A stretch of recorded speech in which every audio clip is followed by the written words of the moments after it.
Hello मेरे curious friends, मैं हूं आपका दोस्त और आज फिर मैं हाजिर हूं आपके सामने एक और रोमांचक और इंटरेस्टिंग फैक्ट से भरा एक मजेदार वीडियो लेकर। जब राइट ब्रदर्स ने 1903 में दुनिया के सबसे पहले सक्सेसफुल फ्लाइंग एयरक्राफ्ट का इन्वेंशन किया, तो उन्हें ये नहीं पता था कि 100 साल बाद कि उनका ये इन्वेंशन दुनिया का सबसे लोकप्रिय मोड ऑफ ट्रांसपोर्ट बन जाएगा। आज की डेट में हर साल करीबन 36.8 मिलियन से भी ज्यादा कमर्शियल फ्लाइट्स दुनिया भर में उड़ती हैं। अगर हम इसमें नॉन कमर्शियल फ्लाइट्स को भी गिन लें तो ये संख्या 36 मिलियन से 50 मिलियन तक पहुंच जाती है। आज शायद ही कोई ऐसा देश, राज्य या शहर है इस दुनिया में जो कि किसी एयर रूट से कनेक्टेड नहीं है। फ्लाइट्स रूट भी हर तरह की होती हैं, कुछ बहुत ही ज्यादा लंबी जैसे कि सिंगापुर से न्यूयॉर्क तक की 19 घंटे लंबी फ्लाइट, या फिर ऑकलैंड से दोहा तक की 17 घंटे लंबी फ्लाइट, या फिर जैसा कि आपने मेरी पुरानी वीडियो में देखा होगा एसेंडा होटल के मालिकों द्वारा स्पॉन्सर्ड 64 डेज लंबी फ्लाइट। लेकिन अगर एक फ्लाइट 19 घंटे लंबी हो सकती है तो वो 19 मिनट या 19 सेकंड छोटी भी तो हो सकती है। हमारी धरती पर सबसे लंबी फ्लाइट रही है 64 दिनों की। तो सवाल ये है कि दुनिया की सबसे छोटी फ्लाइट आखिर कितनी लंबी या कितनी छोटी है। आमतौर पर कोई भी फ्लाइट कम से कम आधे पौने घंटे लंबी होनी चाहिए, क्योंकि अगर उससे छोटी हुई तो चांसेस हैं कि गाड़ी या किसी दूसरे मोड ऑफ ट्रांसपोर्ट से भी जाने में ज्यादा वक्त नहीं लगेगा। मगर कुछ सिचुएशंस में, जैसे कि दो आइलैंड के बीच या किसी बड़े शहर से किसी गाँव तक एक फ्लाइट का होना नेसेसरी हो जाता है, भले ही उन दो शहरों के बीच बस कुछ ही माइल्स का फासला हो। मिसाल के तौर पे सोनोमा से सैन फ्रांसिस्को की फ्लाइट को ही ले लीजिए। ये फ्लाइट यूएस की सबसे छोटी कमर्शियल फ्लाइट है, जिसे 30 मिनट के लिए शेड्यूल किया जाता है और इसका एक्चुअल फ्लाइट टाइम केवल 16 मिनट है। अब जरा सोचिए, कोई भी इंसान सोनोमा से सैन फ्रांसिस्को तक की फ्लाइट क्यों लेना चाहेगा, जबकि एक शहर से दूसरे शहर गाड़ी से जाने में सिर्फ 1 घंटा लगेगा, वो भी तब जब इस फ्लाइट का प्राइस $354 है। लेकिन ये फ्लाइट तब बहुत कन्वीनियंट हो जाती है जब किसी पैसेंजर न्यूयॉर्क से सोमोना आना हो। अब क्योंकि सोमोना छोटा शहर है तो शायद वहाँ से न्यूयॉर्क तक कोई डायरेक्ट फ्लाइट ना हो, मगर क्योंकि सैन फ्रांसिस्को से न्यूयॉर्क डायरेक्ट फ्लाइट्स हैं, उन्हीं में से एक फ्लाइट एक्सटेंड होके सैन फ्रांसिस्को से सोमोना पैसेंजर्स को पहुंचा सकती है। इसी तरह जब कई आइलैंड पास होते हैं तो किन्हीं दो आइलैंड के बीच की फ्लाइट इतनी छोटी होती है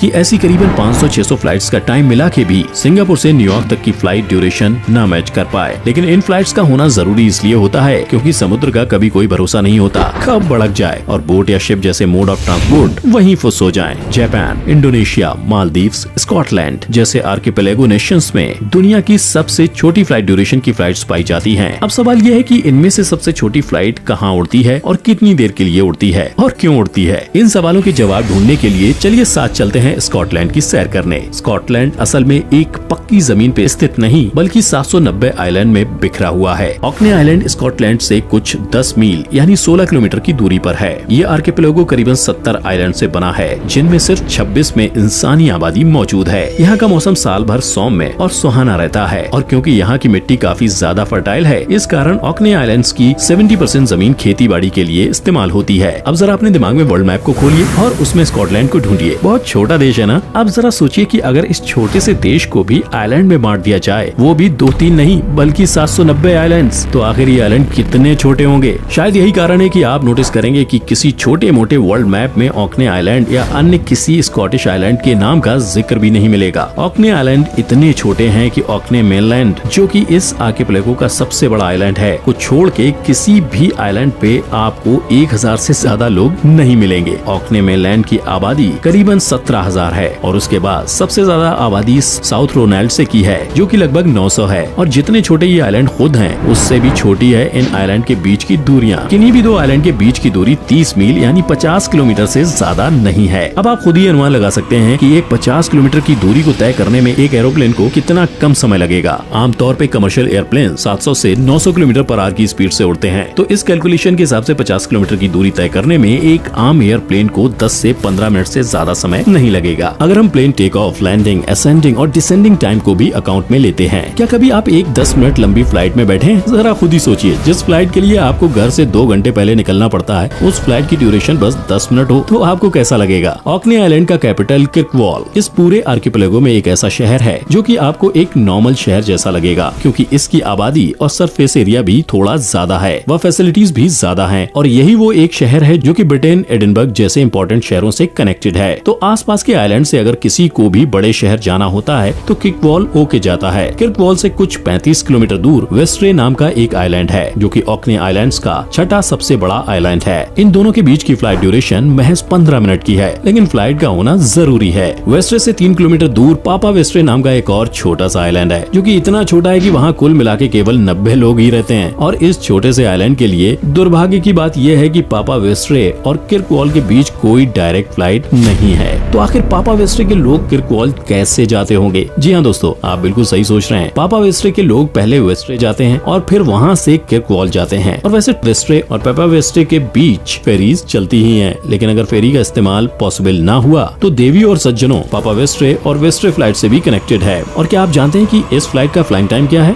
बस 53 सेकंड, 1 मिनट भी नहीं दोस्तों, 53 सेकंड, 53 सेकंड्स। और अगर विंड और वेदर कंडीशंस अच्छे रहे तो ये टाइम और कम होके 47 सेकंड्स तक भी हो सकता है। ये फ्लाइट इतनी छोटी है कि इसका एग्जिस्ट करना भी मजाक लगता है, लेकिन ये फ्लाइट सबसे सेफ और सबसे फास्ट तरीका है पापा वेस्ट्रे से किर्कवॉल पहुंचने का, क्योंकि ये फ्लाइट 1 मिनट से भी कम चलती है। इसीलिए आमतौर पर वेस्ट्रे से किर्कवॉल जाने वाली फ्लाइट से कंबाइन कर दिया जाता है, ताकि लोगों को ऐसा भी न लगे कि उनके पैसे वेस्ट हुए और वे जल्द से जल्द अपने डेस्टिनेशन तक, जो कि 99.99% किर्कवॉल ही होती है, पहुंच सके। आज की डेट में दुनिया की सबसे छोटी फ्लाइट, चाहे कमर्शियल हो या नॉन कमर्शियल, वेस्ट्रे से पापा वेस्ट्रे के बीच की ही है। इन दो आइलैंड के बीच की दूरी इतनी कम है कि इंसान चल के भी पूरी कर ले। अगर आज की डेट में एक 53 सेकंड लंबी फ्लाइट एग्जिस्ट करती है तो वो सिर्फ स्कॉटलैंड की ज्योग्राफी के कारण। क्या आप और कोई दो ऐसी जगहों के बारे में सोच सकते हैं जिनके बीच दूरी बहुत कम हो लेकिन फ्लाइट का होना जरूरी हो? मुझे कमेंट सेक्शन में जरूर बताइएगा। लेकिन दोस्तों, इस फैक्ट को जानने के बाद आपका तो पता नहीं, लेकिन मुझे एक बात जरूर समझ आ गई थी कि दुनिया में कोई भी चीज कभी यूजलेस नहीं होती है, क्योंकि अगर होती तो वो एग्जिस्ट नहीं करती, फिर चाहे वो 47 सेकंड लंबी एक फ्लाइट ही क्यों ना हो। बस यहीं तक का था हमारा आज का सफर, लेकिन आपके फैक्ट भाई के पास फैक्ट्स की कभी कमी नहीं होती, तो मैं फिर से लेकर आऊंगा आप लोगों के लिए एक और मजेदार, रोमांचक और फन फैक्ट्स भरा वीडियो बहुत ही जल्द। अगर आपको मेरा ये वीडियो पसंद आया तो इसको फटाफट लाइक कर दो, और अगर अब तक मेरे चैनल को सब्सक्राइब नहीं किया है तो शुभ काम में देरी कैसी, अभी सब्सक्राइब करो और नीचे दिए बेल आइकन को दबाओ ताकि आप कोई भी फैक्ट भाई वीडियो मिस ना करें। Thanks for watching.